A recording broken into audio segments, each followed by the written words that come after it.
તો જ પ્રકારે હવે મતગણતરી શરૂ થઈ ચૂકી છે અને એક બાદ એક રૂઝાન સામે આવી રહ્યા છે. અમારા સહયોગી અંકુર આપણી સાથે જોડાયા છે. અંકુર, જે પ્રકારની સ્થિતિ હાલ જોવા મળી રહી છે, સમજાવશો ગ્રાફિક્સના માધ્યમથી કે અત્યારની પરિસ્થિતિ શું છે અને હવે જે કાંટાની ટક્કર છે તે જોવા મળી રહી છે અનેક બેઠકો પર. અંકુર.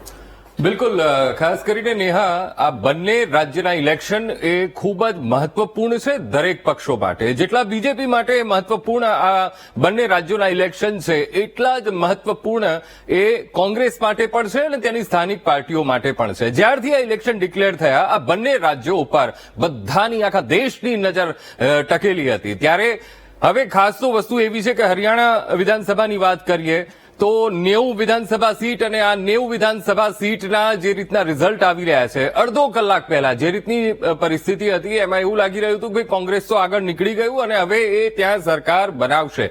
જમ્મુ કાશ્મીરમાં હજુ પરિસ્થિતિ એ કોંગ્રેસ તરફી દેખાઈ રહી છે, પણ હરિયાણાના ચિત્ર થોડાક બદલાયા છે અને બીજેપીને અહીંયા ફાયદો થઈ રહ્યો છે. ત્યારે આપણે ઇલેક્શન કમિશનની વેબસાઇટ ઉપરથી જ અહીંયા સમજવાનો પ્રયત્ન કરીશું કે કેટલા એ રિઝલ્ટ બદલાયા છે ને અત્યારની પરિસ્થિતિ શું છે. તો આ ઇલેક્શન કમિશનની વેબસાઇટ છે અને હરિયાણાનું જે આખું ચિત્ર છે, ઇલેક્શન કમિશન બીજેપીને ફાળે 41 બેઠકો અત્યારે છે, આઈએનસી એટલે કોંગ્રેસને 34, આઈએનએલડીને 1, બીએસપીને 1 અને આઈએનડી ઇન્ડિયા ગઠબંધન 4 બેઠકો ઉપર. હવે અહીંયા સમજવાનો એ પ્રયત્ન કરીશું. હજી તો મતગણતરી ચાલી રહી છે, પણ કોન્સ્ટિટ્યુઅન્સી વાઇઝ અને જે સૌથી મહત્વપૂર્ણ 10 બેઠકો માનવામાં આવે છે અને અનિલ વિજ જે બેઠક ઉપરથી ઉભા છે એને અંબાલા કેન્ટ કહેવામાં આવે છે. અંબાલા કેન્ટની શું પરિસ્થિતિ છે એ પણ આપણે અહીંયા સમજીએ કે અંબાલામાં કેવી પરિસ્થિતિ છે. અંબાલા કેન્ટ અહીંયા આપણે ક્લિક કરીએ તો સૌથી પહેલા ઇન્ડિપેન્ડન્ટ તરીકે ચિત્રા સરવારા ત્યાંથી ઉભા છે. ભારતીય જનતા પાર્ટીએ અનિલ વિજને ત્યાંથી ઉભા કર્યા છે. સતત આ જીતતો ચહેરો એ આ બેઠક પરથી અને ફરી એકવાર ભારતીય જનતા પાર્ટીએ આ ચહેરા ઉપર વિશ્વાસ મૂક્યો છે અને ત્યાંથી તેમને લડાવ્યા છે.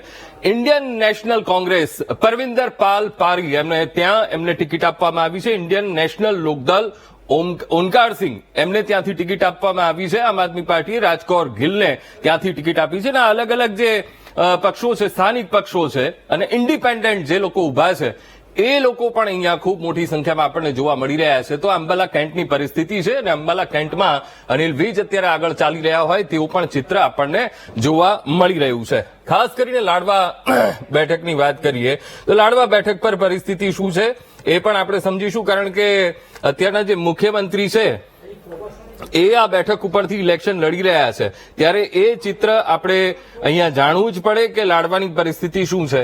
તો સૌથી પહેલા એ સમજી દઈએ કે કઈ કઈ પાર્ટી અને કયા કયા ચહેરા એ ત્યાં ઉભા રાખવામાં આવ્યા છે.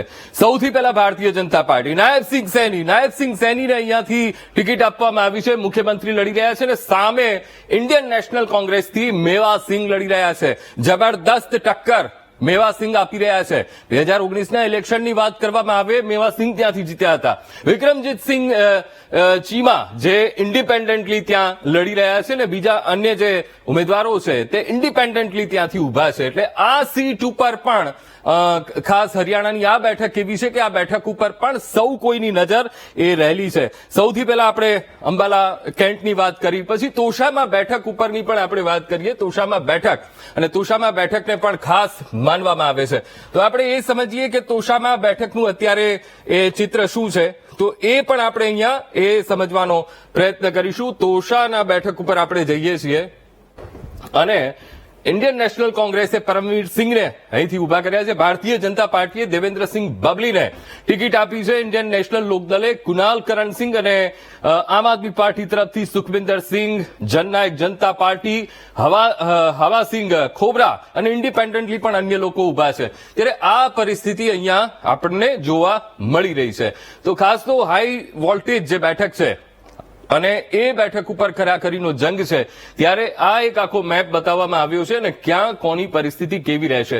આ રેડ ઉપર જઈએ છીએ તો અહીંયા આવે છે રાનિયા બેઠક હરિયાણાની અને ઇન્ડિયન નેશનલ લોકદળના અર્જુન ચૌટાલા છે. રણજીતસિંહ ઇન્ડિપેન્ડન્ટલી, સર્વમિત્તર ઇન્ડિયન નેશનલ કોંગ્રેસે તેમને ટિકિટ આપી છે. ભારતીય જનતા પાર્ટીના શિષપાલ કંબોજ એ ત્યાંથી ઉભા છે. ત્યારે આ ખૂબ જ મહત્વપૂર્ણ અહીંયા જે ચિત્ર બદલાયું છે, સૌથી મહત્વપૂર્ણ કે બીજેપીની અહીંયા 43 બેઠકો છે, આઈએનસીની 34 છે, આઈએનએલડી 1 અને આઈએનડીની 5 છે.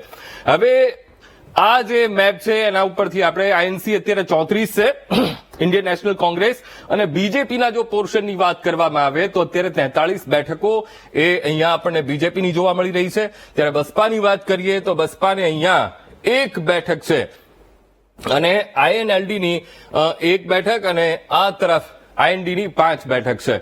તો આ પ્રકારની અત્યારે હરિયાણામાં પરિસ્થિતિ જોવા મળી રહી છે. હવે વાત કરીએ જમ્મુ કાશ્મીરની. જમ્મુ કાશ્મીરમાં ચિત્ર કેવું બદલાયું છે એ પણ આપણે જોઈ લઈએ. જેકેએન ને 40, બીજેપીને 23, આઈએનસી 8, જેકે પીડીપીને 3, જેપીસીને 2 અને આઈએનડીને 10 બેઠકો મળી છે. અને ખાસ કરીને અહીંયા પણ હાઈ વોલ્ટેજ જંગ જોવા મળી રહ્યો છે. ત્યારે ખાસ કરીને ગુરેજની વાત કરવામાં આવે તો જમ્મુ કાશ્મીર નેશનલ કોન્ફરન્સ નાઝીર અહેમદ ખાન અહીંથી ઇલેક્શન લડી રહ્યા છે અને ભારતીય જનતા પાર્ટીએ ફકીર મોહમ્મદ ખાનને અહીંયા ઉતાર્યા છે. ત્યારે આ પરિસ્થિતિ અત્યારે અહીંયા જોવા મળી રહી છે. પણ ખાસ કરીને જો વાત કરવામાં આવે, આ મેપથી આપણે સમજવાનો પ્રયત્ન કરીશું ચાર્ટના માધ્યમથી, કે બીજેપીનો અત્યારે પોર્શનની વાત કરીએ, જે કે અત્યારે મહત્તમ પોર્શનમાં આપણને જોવા મળી રહ્યું છે, 40 બેઠકો સાથે એ આગળ ચાલી રહ્યું છે. અને બીજેપીની વાત કરવામાં આવે, સીપીઆઈએમ છે 1 બેઠક ઉપર અને બીજેપીને અત્યારે 23 બેઠક ઉપર આગળ ચાલી રહ્યું છે. અને ખાસ કરીને ઇલેક્શન કમિશનની આ વેબસાઇટ પરના આંકડા છે અને આધિકારિક આ વિશ્વસનીય સૌથી વધારે આંકડા હોય તો એ આંકડા છે કે જેમાં બીજેપી છે એ બીજેપી 23 બેઠક ઉપર આગળ ચાલી રહી છે. અને ક્યાંક ને ક્યાંક અહીંયા હજુ પણ સત્તા હાસિલ કરવા માટે ભાજપે ખૂબ મહેનત કરવી પડે, કારણ કે હજુ તો ઇલેક્શનના જે રીતના રિઝલ્ટ આવી રહ્યા છે એ બાદ જ ખ્યાલ પડશે. કારણ કે હરિયાણામાં જે રીતના આખો સિનારીઓ ચેન્જ થયો, અડધો કલાક પહેલા આપણને એવું લાગી રહ્યું હતું કે લગભગ એ ત્યાંથી કોંગ્રેસ જીતી રહી છે, પણ આખું ચિત્ર એ બદલાઈ ગયું છે. હવે જમ્મુ કાશ્મીરમાં જોવું રહ્યું કે જેમ જેમ સમય જશે એમ આપણને ખબર પડશે અને લગભગ 11 વાગ્યા સુધીમાં ચિત્ર સ્પષ્ટ થઈ જશે. નેહા. બિલકુલથી અંકુર, એટલે કે હવે એ જોવું રહ્યું કે આગામી સમયમાં જે પ્રકારે હરિયાણામાં જેવો ઉલટફેર જોવા મળી રહ્યો છે, જમ્મુ કાશ્મીરમાં પણ પરિસ્થિતિ છે તે બદલાઈ શકે છે, કારણ કે મતગણતરી છે ત્યાં સુધી ચાલી રહી છે.